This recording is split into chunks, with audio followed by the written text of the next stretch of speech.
Welcome to Dialogue Dynamics, where we help you simplify your relational communication. Today I'll be sharing how the power of transformative active listening reshaped a middle school's teacher-student dynamics.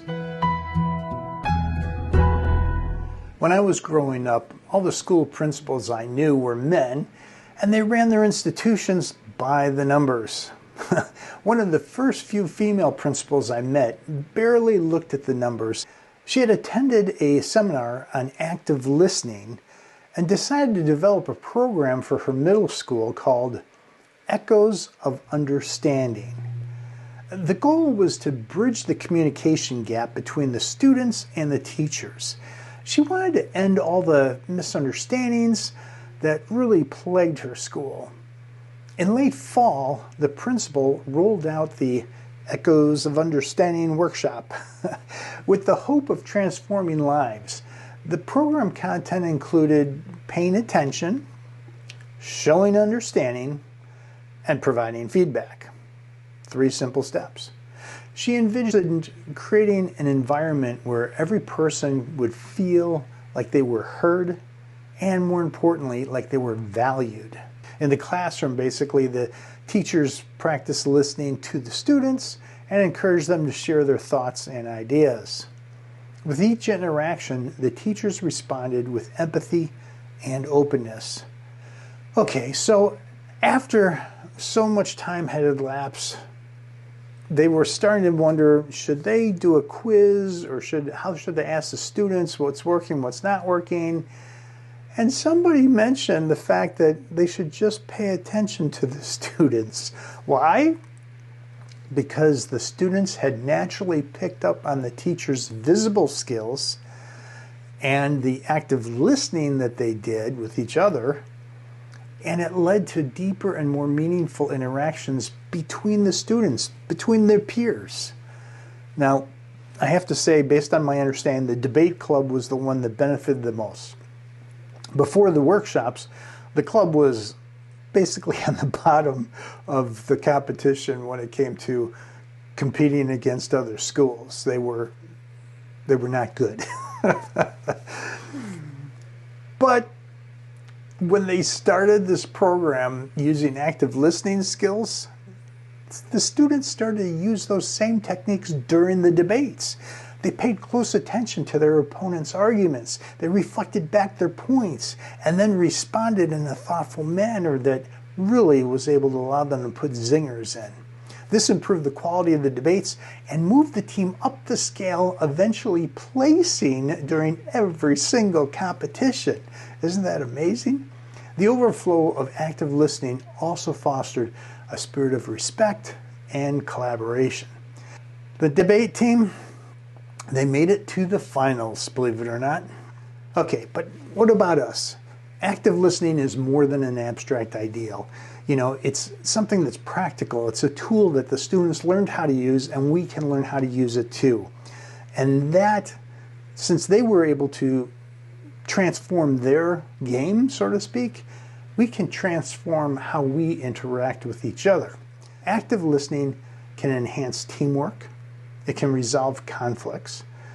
And I think it can really foster positive work environment. Companies will certainly benefit from these skills, especially if they're used during meetings or negotiations. That's the big one. And even casual office chats can build morale or camaraderie. It's a great thing. From a family perspective, I think we can also see a benefit there. When we learn how to navigate those tricky relative conversations, we can move the family toward a sense of harmony, if you will. It's best to resolve all family matters with peace, which takes open communication and lots and lots and lots of active listening, at least in my family. Active listening can also deepen friendships and improve social interactions. This skill really strengthens our bonds with each other and builds trust. But let's be realistic. It isn't easy sometimes. Active listening really is the hardest skill to master during an emotionally charged situation. So we want to practice the practical solutions and strategies ahead of time. We can stay focused and reach a mutual understanding when we're healthy, emotionally healthy, and engaged in the conversation. Now, I think this is best accomplished when we mentally rehearse our interactions. That's right, rehearse them. I remember attending my first Thanksgiving after being separated from my wife. Everyone felt awkward and no one knew quite what to say. Thankfully, a friend suggested ahead of time that I visualize relatives asking me inappropriate questions before I attended the meal. I was to picture how I would respond to each question without allowing emotions to dominate the discussion or to cause me to have knee-jerk reactions. After several rehearsals, I sat at the table and fielded the first question. My response was given with tact and diplomacy, I might say. My answer demonstrated a caring heart for the person who asked, while maintaining my privacy for the sake of my 3 kids. Everyone seemed to accept my answer, and no one asked another divorce-related question that day. If for some reason you can't run scenarios in your mind, if you don't know quite how to visualize that type of thing, then ask a friend to role play with you so you can prepare for the difficult questions that you know are going to come. Just get together, have a couple drinks, and chat it through and see what you can come up with. At work, if you ever mess something up there, you can prepare mentally for the key questions that are going to follow up. You know, if you didn't make your numbers, you know what's going to be asked. So you can think ahead of time and plan out how are you going to address the situation. Now, in the same vein, you can prepare to give a graceful response when someone thanks you for something that you've done and they maybe blow it up a little bigger than makes you uncomfortable. You can still demonstrate grace and accept the thanks without turning it into a big deal, making yourself feel much more comfortable. So you can use it for either side, either covering yourself or protecting yourself. Either way, it works fine. Now, picturing how we react in advance really prepares our behavior to respond in a way that benefits everybody that's involved. Another thing that can make active listening easier to do is exploration. This is the one that I do without even thinking twice about. I'm not talking about exploring space or something like that. Although I did grow up with Star Trek, I have to admit that. When I'm listening to someone talk about something that's important to them, I open up my curiosity and try to explore the subject the person is sharing. Sometimes I learn that my curiosity exceeds their interest, but most of the time I find the person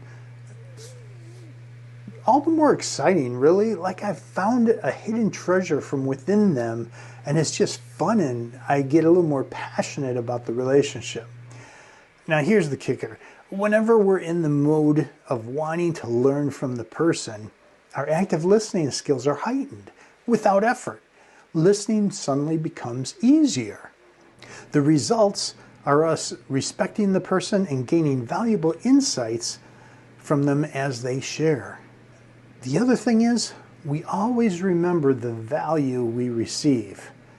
So active listening keeps us in the game, it keeps us engaged, and we know more about that person than we would have otherwise. So these real-life situations can inspire us to learn far more than necessary, forming a deeper connection. And that in turn empowers us to adapt to our circumstances and enhance our relationships. What makes a skill really cool is how it empowers us well beyond the language barrier. Okay, keep in mind that active listening is like a universal language in itself. Years ago, I traveled to Prague in the Czech Republic to help convert an old stone warehouse type of a building into living quarters for those needing a new environment to get sober in.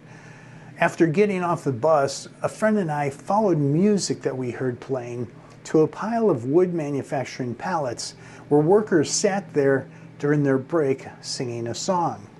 I listened carefully to the music, not understanding their lyrics or their language, and realized that I knew the song they were singing. My friend and I joined in, and everyone's eyes lit up. While none of us understood the actual words being sung, we all connected. We shared in that joy of the song and the sharing the song together. It was a moment that transcended our languages. We understood each other. During that week, whenever we later needed something, whether small or big, they cheerfully provided it because of that connection when we sang together. So by listening carefully, it's amazing what kind of doors it opens up.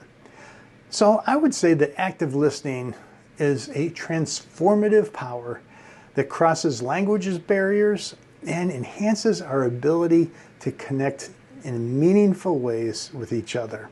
And by focusing on attention, understanding, and feedback, we can connect at a deeper level. The result is an environment of empathy, an environment of respect and meaningful communication. Well, I think it's time for you to unleash your active listening skills. I hope you give it a try. Have a great week.